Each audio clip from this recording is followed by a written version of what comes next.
Bon, on parle de guerre, on parle de conflit iranien, on parle de bombardement, de questions de sécurité qui fortement compromises, d'une finalissima annulée définitivement, mais qui pourrait peut-être voir le jour tout de même et être potentiellement délocalisée à Paris, en France, même si d'autres pays se portent aussi garants avec la France, mais si elle est délocalisée, les organisateurs et les instances privilégient la France pour accueillir cette finale si le choix était de maintenir cet événement sportif.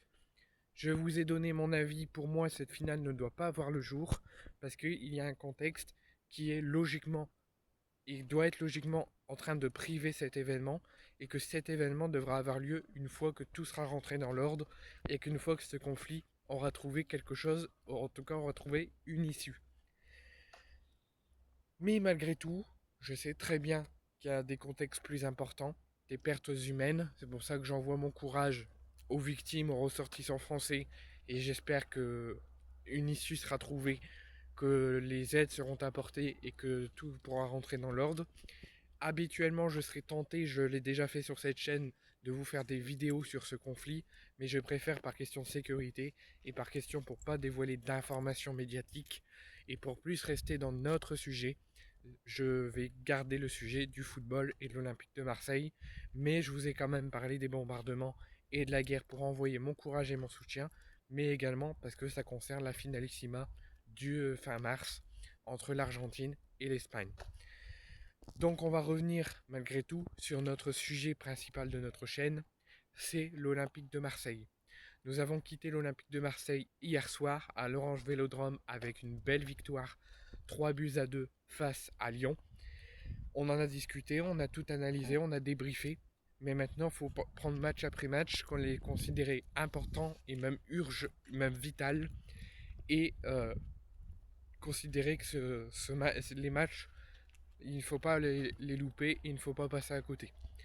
Et ça démarre ce mercredi, entre l'Olympique de Marseille et Toulouse au Vélodrome, et où malheureusement on a déjà un forfait acté et une incertitude.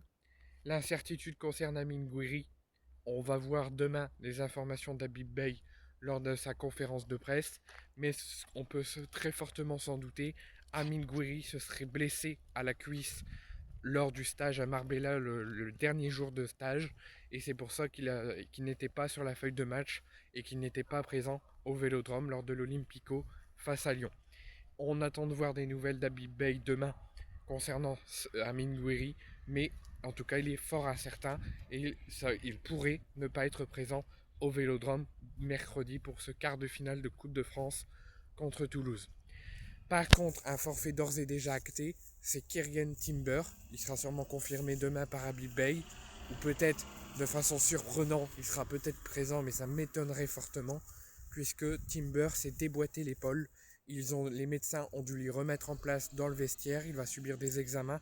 Il va subir une longue indisponibilité. Et Kyrgian Timber sera forfait pour ce quart de finale. Il pourrait même manquer la double confrontation en Ligue 1 contre Toulouse et même les prochains matchs jusqu'au peut-être après le match contre Lille. Donc on pourra avoir une absence assez importante de Kyrgian Timber. Jusqu'à là, on devra avoir les deux seuls absents pour ce quart de finale. À voir demain lors de la conférence de presse.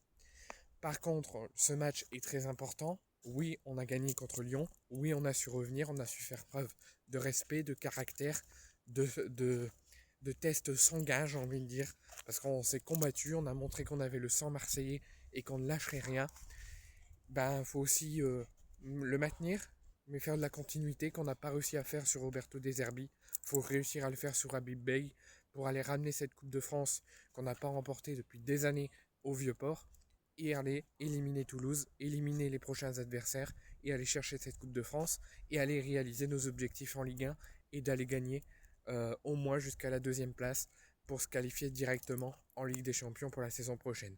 Il ne faut plus passer les matchs à côté, il faut rester concentré 90 minutes, il faut se battre à la hauteur du projet, à la hauteur de l'OM pour réussir cette fin de saison qui a très mal démarré sous Habib Bey avec cette défaite le week-end dernier à Brest. On s'est très bien rattrapé ce week-end contre Lyon, mais faut ce qu'on n'a pas réussi à faire sous De Zerbi, faut le faire sous Habib Bey, c'est-à-dire de la continuité, du sérieux, du professionnalisme. Et mercredi, il n'y aura pas d'autre choix que l'élimination de Toulouse et la qualification au Vélodrome devant nos supporters. Et ça serait quelque chose, un beau démarrage.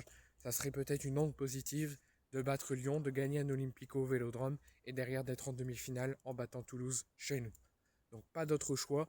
Dans 48 heures, on se bat à fond, on combat, on les regarde dans les yeux, on leur laisse rien, on est des soldats et on va chercher les demi-finales, éventuellement les retrouvailles contre Lyon ou peu importe l'adversaire. On veut gagner cette Coupe de France, on veut réussir cette fin de saison et ça passera par un match combatif, un match de soldats contre Toulouse mercredi.